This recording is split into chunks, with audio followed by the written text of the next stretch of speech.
উত্তরবঙ্গ সফরে মুখ্যমন্ত্রী মমতা বন্দ্যোপাধ্যায় উত্তরবঙ্গে ফির বিধ্বস্ত এলাকা পরিদর্শনে। ফের উত্তরবঙ্গে মুখ্যমন্ত্রী মমতা বন্দ্যোপাধ্যায়। আজ রিভিউ বৈঠক রয়েছে মুখ্যমন্ত্রী মমতা বন্দ্যোপাধ্যায়ের এবং সমস্ত বিষয় খতিয়ে দেখবেন তিনি। আমি কিছু বলেছি, আমার কথা ডিস্টর্ব করা হয়েছে। প্লিজ আপনাদের একটা রিকোয়েস্ট করব, আমাকে আপনারা কোয়েশ্চেন করবেন আর তারপরে ডিস্টর্ব করবেন। আমি ভাত খাই সেটা না বলে আমি ভাত বলে দিচ্ছেন। এইসব রাজনীতি আমার সাথে করার চেষ্টা করবেন না, কারণ আমি আপনাদের সাথে মিট করি, অনেকে মিটই করেন না, কোয়েশ্চেন তৈরি করে দিয়ে উত্তর দেয়। আর আজকে আমরা এখানে এসেছি অ্যাফেক্টেড এরিয়া দেখতে, কথা বলতে। ডিএম টোটাল একটা রিপোর্ট করেছেন, এসপি করেছেন, রাজীব কুমার করেছেন, পুলিশের আইসিরা করেছেন, বিডিওরা করেছেন, লাইন ডিপার্টমেন্ট করেছেন, 6 জন এখানে প্রিন্সিপাল সেক্রেটারি ছিলেন বিভিন্ন ডিপার্টমেন্টের, নর্থ বেঙ্গলের দায়িত্বে তারা করেছেন। তাছাড়াও জনপ্রতিনিধিরাও যারা ছিলেন তারাও করেছেন। এবং এদের একটা আমি অভিনন্দন জানাই যে ঘটনার জল আসবার আগে এরা ইভাকুয়েট করে দিয়েছিল, ফলে এখানে জীবন হানিটা হয়নি। যে জায়গাগুলো ক্ষতিগ্রস্ত হয়েছে তার ফুল সার্ভে করে ডিএম একটা রিপোর্ট তৈরি করেছে, সিএস এর কাছে যাবে, কোন বাড়ি ক্ষতিগ্রস্ত হয়েছে বা কোথায় কি প্রয়োজন।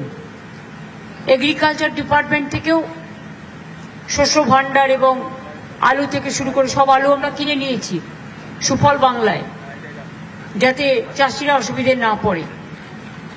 তাছাড়া তো যাদের জমি নষ্ট হয়েছে তারা ক্রপ ইন্স্যুরেন্স পাবে, সুতরাং চিন্তা করার কোনো কারণ নেই। এবং আমি একটু এখন বাদবাকি ভিডিও ডিএমকে বলেছি যে ভিডিওটা আপনাদের দিয়ে দিতে, যেটা ওখানে আলোচনা হয়েছে। এবং কিছু মানুষ যারা জীবনের ঝুঁকি নিয়ে কাজ করেছে খুব নিচু তলার, এবং তারা না থাকলে হয়তো অনেক মানুষ বিপদে পড়ত, তাদের এখানে 8 জনকে পুরস্কৃত করা হলো এবং সব জায়গাতেই এইভাবে করা হবে। আর বাদবাকি রিলিফ ওয়ার্ক চলছে, কনস্ট্রাকশনের কাজ চলছে। আমি একটু সোয়াশিনী গ্রামের ওদিকে যাচ্ছি, জাস্ট একটু দেখে নিতে। কালকে আপনাদের সাথে আমার দেখা হবে নাগরাকাটায়। সোয়াশিনী গ্রামে যেতে চাইলে যেতে পারেন, কিন্তু হুড়োহুড়ি করবেন না, তার কারণ এমনিতেই ক্ষতিগ্রস্ত এলাকা। তারপরে এতগুলো নিয়ে যদি আপনারা যান তাহলে প্রবলেম হয়ে যায়।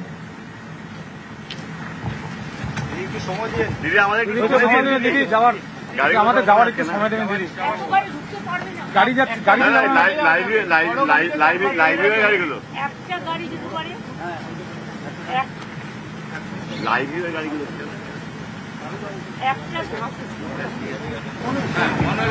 একটা গাড়িতে আপনারা 4-5 জন যেতে পারেন, তারা অন্যকে ফিটগুলো দিয়ে দেবেন, হয়ে গেল। কারণ ওই ভাঙা রাস্তা নদীর মধ্যে এতে মানুষের কিন্তু ক্ষোভ বাড়ে, এটা করবার চেষ্টা করবেন না। 4-5 জন যারা লাইভ করতে চান তারা যেতে পারে, কিন্তু 4-5 জন নিজেদের মধ্যে ঠিক করে নিন। আলিপুরদুয়ারের